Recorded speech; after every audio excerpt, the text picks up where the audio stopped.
da oggi siamo finalmente in ferie con la mia famiglia, mi hanno raggiunto a Vicenza e quindi come prima tappa abbiamo deciso di venire a Bassano del Grappa che è oltre le aspettative, veramente oltre le aspettative. Sì. Non la conosceva? No, avevamo visto una puntata di Masterchef circa 2 anni fa, sì, 2 anni fa, eravamo rimasti colpiti. Tieni papà, tieni, reggi tu.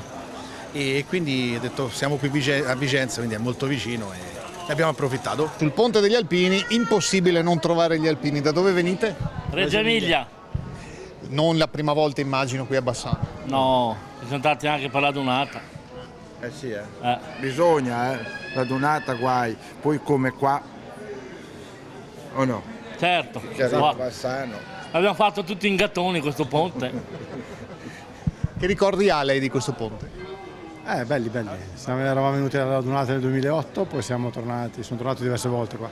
2 milanesi a Bassano, come trovate la città? Bella, molto bella, devo dire mai stata, conoscevamo le grappe più che altro perché noi abbiamo un ristorante, quindi vendiamo parecchia grappa ma non eravamo mai stati qua e siamo capitati, stiamo andando in Friuli in realtà, quindi è stato un punto per pranzare.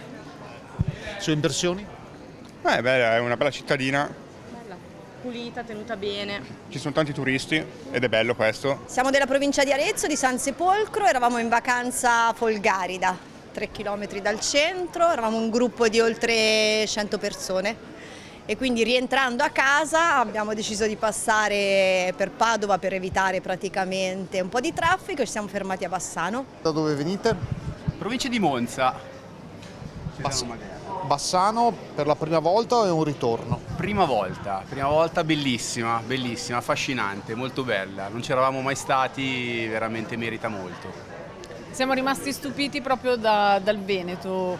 Siamo arrivati da Caorle, gente veramente gentile, ospitale, città pulita. Sono rimasta davvero contenta di essere venuta in vacanza qui da voi.